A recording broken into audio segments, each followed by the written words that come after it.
with that really early game snowball reliant and or objective conversion mindset when it comes to playing, especially with the Bruno in their hands for this game. Oh yeah, I really like Cfugaming's draft here. I personally would actually go for Cfugaming's draft here in the way that they actually can control neutral objectives with the Cho, right? Yep. Going up against the Alpha, Cho is such a massive pick, and honestly, the Valentina, we didn't expect the Tigreal to come out for Nipflash with the Valentina already picked up by CFU, but it does seem like here, Letho's going to go towards CFU. Emblem-wise, it's the weapon mastery for the Bruno. Full tankiness for Wadu here. Just wants to be the main frontliner up against Nipflash. And I'm only thinking about, like, how will Nipflash even approach what we already all are expecting from CFU in terms of how they're going to play the early stages of the game? Are they still going to stick with those unexpected rotations and whatnot, because we also know that at the helm, or with JPL and Curtisi at the helm, they typically really go for the more aggressive rotations, but this is a Cho and a Valentina that we're talking about. You mentioned it earlier, this is a really great mid-duo if you're talking about controlling the mid lane. You can see Detective rotating over again. This is how impressive the Loyi is. This is why it's always usually actually contested a lot in the first phase. Didn't really expect CFU to let this go, knowing that CFU really likes the teleports. Back in the day of the chip, the Loyi, they actually doubled down on that in their own meta before. In Season 13 of MPLs, we saw the whole chip Loyi combo. Yeah. Now OP, he shoved back. Great Shun Pu to escape from that shove. Yep. So now Nipflash, they'll be able to set up for this Lord, and this is something we'd probably really expect from them. They're going to play around Hades, really allow him to lead the early stages of the game, but now that Curtisi, he got poked low. Still they get the turtle though, but then... Yep, Hades going to be caught. Detective finds first blood. JPL locked in with the curtain call, still able to flicker out for now, but OP goes in. Great yin yang reaction. OP with the body block. Diablo walking forward, finding the kill. That's a double for Detective. It's a 2-for-1 trade for now, but remember, Nipflash did get that turtle. Yes, they did get that turtle, and they were able to go for what they wanted to after. This is something you'd really expect from Nipflash, considering the lineup that they have. But here in the top lane, Vanix, he seems to be having a really good time in playing the lane matchup up against Zing. He nearly has to reset after the damage that he's been able to throw out. Yeah, once you get the ultimate, it's definitely way easier for you to actually win out on the lane, get that poke in with the Dead Sonata. It does seem like, I mean, for Sing, he has to use a slide tackle forward to actually deal out some damage onto the Granger, right? So we haven't seen this a whole lot. Whenever you see the Bruno, apparently the Granger is the pick. It's currently 1-1. We've seen a Bruno win, we've seen a Granger win. Yep. Let's see what Nipflash can do with it, right? Yeah. JPL so far, that's the big problem that we were talking about. When you go for the Tigreal against the Valentina, it was a great ult for Z to take. And so far, we've been so focused on the mid lane, Mirko. Like, we haven't seen some rotations heading towards the gold lane or the XP lane even. It's more of the gold laners, the XP laners, actually rotating out of their lanes and joining the fights we're seeing in the mid lane. And now there might be another one happening soon, especially as Diablo also finds himself nearby the next upcoming turtle. But OP! Whoa, get in the way and Dragon down. But it's only out to JPL. The burst is there though. Detective makes quick work out of JPL. Was kicked over. 15 seconds for the turtle. So JPL should still be able to spawn in again. He already used the implosion earlier. Nipflash, do they want to still contest? That's a diversion. They do want to ride again. Oh, wait, Detective. Oh, they find him! And the Spear of Alpha straight into the Yang reaction. Diablo able to get that shut down. Now Sing caught in the Yang reaction again. Hades walking forward, doing some damage, and Sing goes into the Purify. Diablo knocked up by the Jeet Kune Do of Oppi. Great Terrify to combo it down. And Nipflash, it looked good, but then CFU recovered. Yep, the Revitalize was there. It was too much to handle for Nipflash, who seemingly really had to commit since they found themselves in a position where they were surrounded by members from Cfugaming. So instead of supposedly converting that into a turtle, it seems like they'll have to play safe for now. And Curtisi, C finds him in the middle lane. It's a solo kill in the mid lane, C!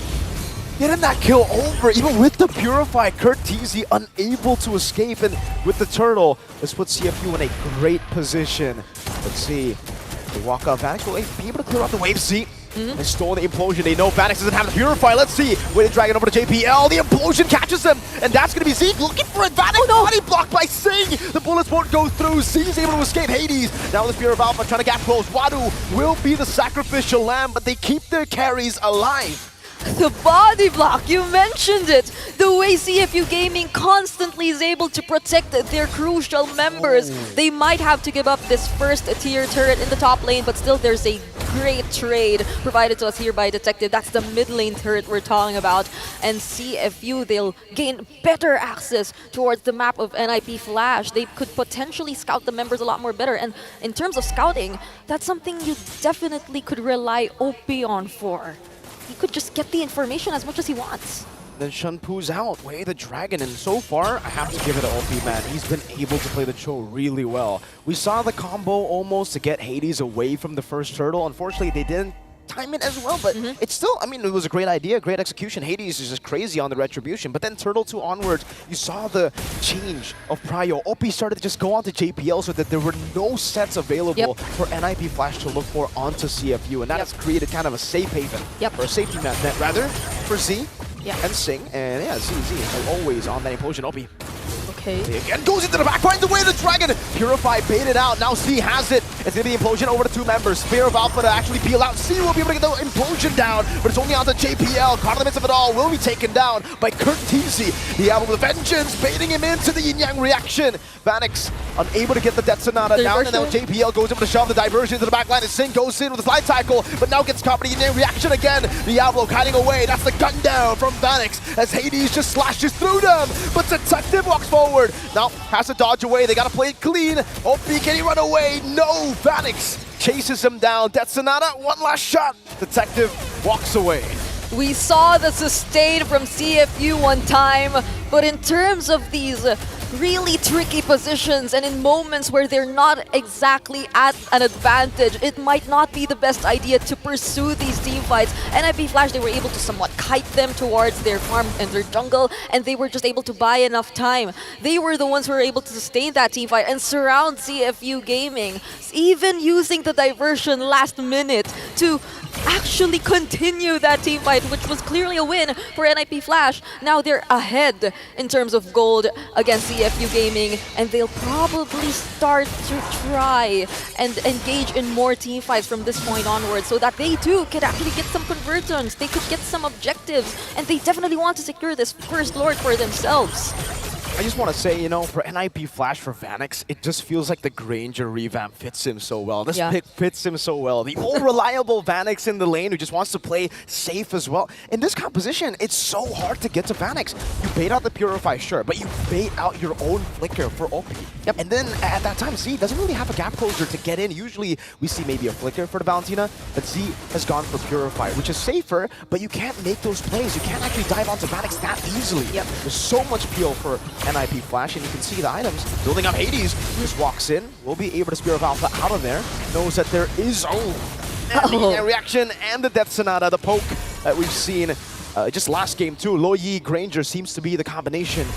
Diversion, let's see if we catch him.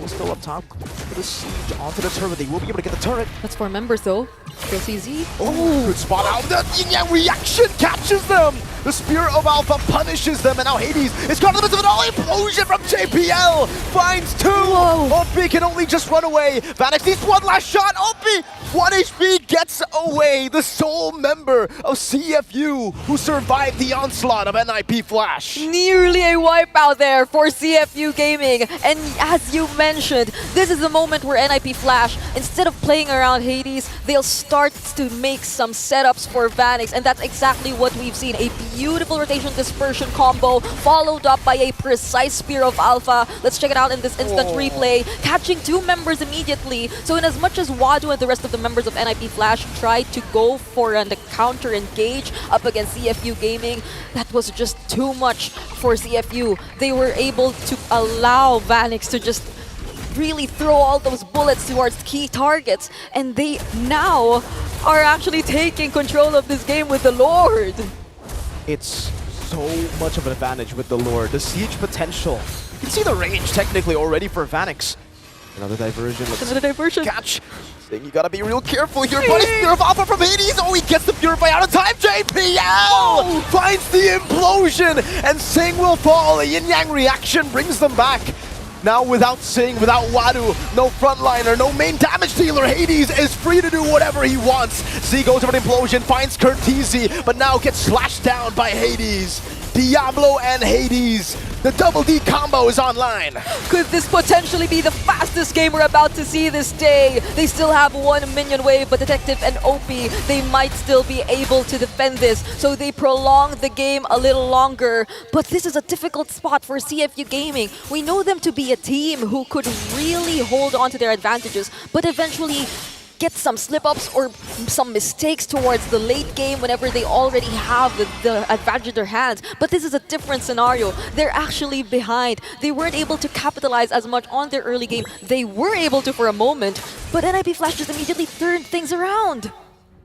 It's the fastest level 15, apparently. There you go. We got some fun facts for you guys. Hades gets it. Oh, another implosion. Red out. JPL gets the implosion again. Brings him all the way back. Sing. So able to slide tackle forward. Now Hades can be kicked in by the way to Dragon. And it's a full combo onto Hades. Somehow he's still alive, though. What? The Worldie will finally bounce onto him. And Sing gets the shutdown. Hades 4Z. There's a minute left before the next Lord, and I doubt that it would be that felt for Nipflash, but still we see how they cannot afford to still make some mistakes up against this lineup of CFU Gaming. At that moment, Wadu was well prepared to actually block the members of Nipflash, and he saw the attempt coming in from Nipflash. So we've seen consistent diversion plays here for Curtizi. Majority of them were really successful, but at this point in time where you're this much ahead, you really cannot afford to make those mistakes, which would give those opportunities to CFU Gaming.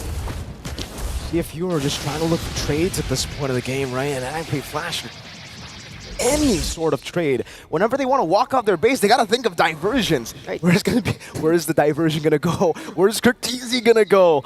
Oh, it's just so tough at this point. They have frontliners who can engage. They have Diablo as a secondary damage dealer who is very tanky. Yeah. Anti-Chris Winter Crown. Yeah, actually earlier I was thinking there were so many sources of engage for Nipflash. Like there are a lot of members who could go in first, but now that they were able to take hold of some Winter Crowns, I'm expecting a lot more playmaking here for Nipflash. But who will be the ones to make the play? Because CFU, they take control of the Lord pit. Oh, Z went for the implosion, but Hades goes in for the fight. They get the Lord, but now they're going to lose out. JPL, that's an implosion. Not able to connect now, but it's going to be Wadu caught in the bad spot. Vanix almost taken out by Sing. He wants to go back in. Sing, you mad lad! Oh my goodness! Slide tackles forward, gets the kill! Almost kites away! Detective, he needs one last shot. Vanix and Diablo are so low, but they managed to get away. Okay, that was a series of unexpected events for both sides. The implosion did not necessarily connect onto Sing, or at least he was able to purify out of it, so he was able to reposition himself and find key targets from Nipflash. And that very brave play we saw from him potentially could have been a really huge game changer if not for that evil queller from Detective, which really did not connect to those members of Nipflash who were really low on HP. So now they'll have at least a complete 5-man lineup to defend this incoming Lord, and CFU Gaming may not be able to take an inhibitor turret out of this. It was a greedy play, man. It was a gamble to play. Sing wanted to go for the slide tackle, perhaps. If he got one last shot onto Vanix, or if Detective got that arrow shot, it would have changed a lot of things, but the gamble so far hasn't paid off. And Nipflash, they're forced back again. The Lord Advantage will get them a few turrets here and there. It'll be a tier 2 in the bottom lane, so at least the gold lead won't be as big, right? We're getting into that equilibrium point for both these teams. I think it's back to what we saw in game 1. Yeah. It's a scaling battle, and then in that case, who actually scales better? I'm confused, right? The Bruno and the Granger. Technically, you have more bullets with the Granger, but you do a bit more damage with the crits. OP, finding the way to Dragon, baiting out the Purify now. As he walks up, Curtizi's gonna fall. Sing's able to cut away, but the guns comes down. Good body block from Detective. Sing almost slashed down by Hades. That's what revitalizes. Wadu goes in. Z is able to shut some damage. Implosion, catching Vanix, but it's a good Purify, and JPL will do the same. Now one last Death Sonata is what Vanix needs. He comes in with a Rhapsody to take 2 down. Sing going in, baited in by the winner crown. Vanix with the win of nature and a triple to end the fight on. Detective running away, and Nipflash should be happy with the fight. I don't know if that answers our question, because in some ways it did seem like it was an unexpected team fight here, which just suddenly happened out of the blue for our teams. There wasn't really an accurate setup coming in from CFU Gaming, and it seemed like even the IMU, or the implosion that was copied here by Z, was just used to actually prevent the members of Nipflash from chasing down the other members of CFU Gaming. So it was a really reactive team fight that we've seen from both sides. And could this be a question that we really have to ask ourselves? Like, who will be, or who should be more careful at this point? Because there has been a lot of little mistakes that both teams have been able to really capitalize on from each other. It's all about the punishments, and this time Nipflash read into that, right? We saw CFU Gaming, they were able to sneak out a Lord earlier by just having more control around the Lord pit.